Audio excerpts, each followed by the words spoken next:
Yung pang impeachment na yan, regardless of whether merong grounds under the Constitution, ng impeachable ground, tutuloy nila yon kasi nga, the agenda at the inception, to disqualify Inday Sara from running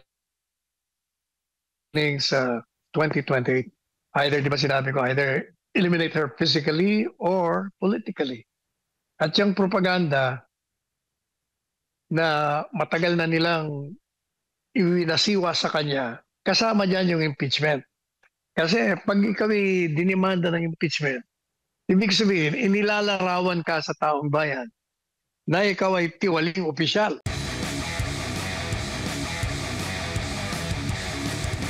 Ang sabi mo dito sa iyong column, impeachment black propaganda tool designed to disqualify VP Sara in 2028.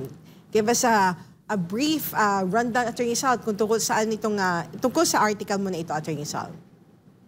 Well, actually, inulit ko lang yung aking mga pagtatalakay sa impeachment dito sa ating programa. As I said, from the very beginning, yung pang impeachment na yan, regardless of whether merong grounds under the Constitution, ng impeachable ground, tutuloy nila yon kasi nga, the agenda at the inception, to disqualify Inday Sara from running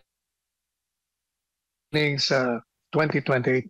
Either, di ba sinabi ko, either eliminate her physically or politically. At yung propaganda na matagal na nilang iwinasiwa sa kanya, kasama dyan yung impeachment. Kasi pag ikaw dinimanda ng impeachment, ibig sabihin, inilalarawan ka sa taong bayan na ikaw ay tiwaling opisyal, na ikaw ay lumabag sa mga batas ng ating saligan, batas. At marami kang pagtataksil na ginawa sa bayan. Yun lang, the mere fact that you are being impeached is already a propaganda of the highest order kasi sinisiraan ka na. Bago mo pa mapatunayan na wala kang kasalanan, nasiraan ka na. And considering that impeachment is a numbers game, siguradong talo ka na. Kaya nga nakapasok, di ba? Dalawa na yung demanda. Pinag-uusapan na lang kung itutuloy na nila yung paglilitis dyan sa Senado. Kaya wag na ho kayo magtaka. Dito sa ating mga nanonood sa TikTok, tinatanong tayo, anong assurance daw na matutuloy? Natuloy na nga ho impeachment eh. Meron mga assurance na mga absolute. Nako, yan ang malabo. Kasi ang maghuhusga ay ang mga senador, 24 sila. Sa ngayon, nakikita ko pa lang mga 6 ang pwedeng sigurado. Pero the rest, questionable. Hindi natin alam. Given the fact na yung mga history nila ng mga panahon, paiba-iba. Ibig sabihin, hindi sila consistent sa mga stand nila. Nagkakaroon ng baliktaran. Kaya hindi natin talaga alam. Tingnan nyo nangyari ito sa corona. Sa corona, walang kabatay-batayan ang impeachment ni corona. And bigla na lang siyang na-impeach at na-convict. At sabi ng isang senador na bumoto rin, dahil daw nabigyan sila ng malaking pera. Kaya marami yung mga factors na i-consider. But given that the agenda, as I keep on repeating, it's elimination, disqualification. Siyempre, yung buong puwersa na kalaban ng mga Duterte, ang kaliwa, ang mga nasa dilaw, pati na yung mga kaalyado ng administrasyon, talaga magsasama-sama yan. Whether there is a covert conspiracy or hayagan or puwersahan, talagang magkakaroon ho talaga ng magiging sabuatan dyan. Kasi nga, common enemy. So lahat ng mga kalaban ng mga Duterte, talaga magsasanib puwersa yan. Kahit na ayaw at gusto nila, kahit na iba ang kanilang mga ideolohiya, they will be joining forces.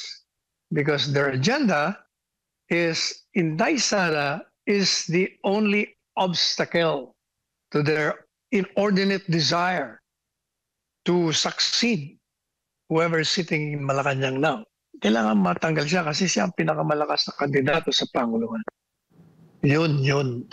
That's the long and short of my article, part 1 sa Manila Times in today's issue. At abangan before Christmas yung part 2 niyan, Atty. Sal. 2 parts na ba ito, Atty. Sal? 2 parts lang yan. So next Monday, meron ng part 2.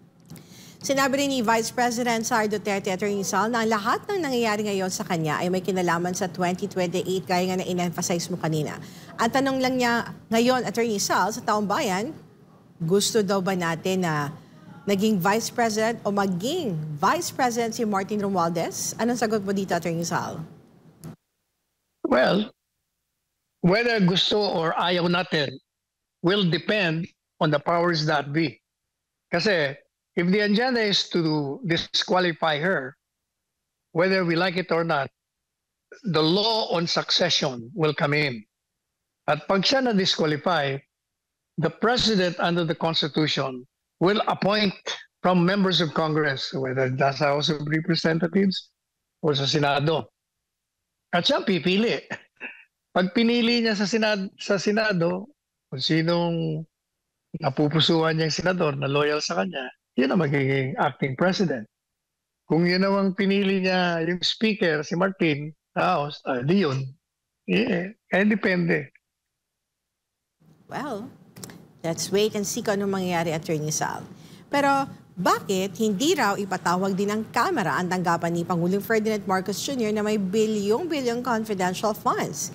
Yan ang ipinuto ni Vice President Sara Duterte kasunod ng pagpunterya ng mga kongresista sa Office of the Vice President sa paggastos na nasabing pondo. Si Jason Rubrico, magbabalita. Muling nanindigan si Vice President Sara Duterte na hindi ito umiiwas sa mga pagdinig ng Kamara kaugnay sa paggasta ng Office of the Vice President at Department of Education ng confidential funds. Pagbibigay diin ng pangalawang Pangulo na wala namang otoridad ang mga kongresista na magtanong kung paano nila ginastos ang nasabing pondo. I'm not being evasive. I am not answering the questions because they have no authority to ask confidential questions. I am answering questions about the use of the money in the Commission on Audit. We have fully cooperated with the audit process of the Commission on Audit, who has the sole jurisdiction to ask questions about the use of confidential funds. Paliwanag pa ni VP Sara na hindi talaga siya sasagot sa mga tanong ng Kamara patungkol sa CONFI funds dahil makukompromiso aniya ang national security. No, I will not explain. I will not give an explanation because it will entail that I explain intelligence operations which will compromise officers who do intelligence operations. It will really compromise how they work. So no explanation will be given to the members of the House of Representatives. Pagbibigay diin pa ng bise na kung talagang nais makagawa ng batas ang mga kongresista patungkol sa paggastos ng confidential funds, bakit aniya ang kanyang tanggapan lang ang pinupuntirya ng mga ito? You do not target one office and terrorize and torment the employees of that office. What you do is you do a sampling, a random sampling of the offices who have confidential funds.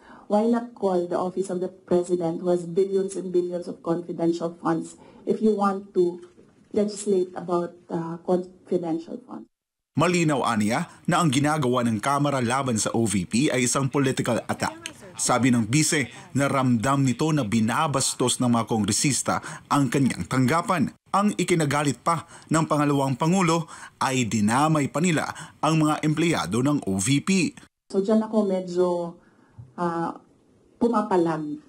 Wala namang problema kung atakihin ninyo ako kasi politiko naman talaga ako.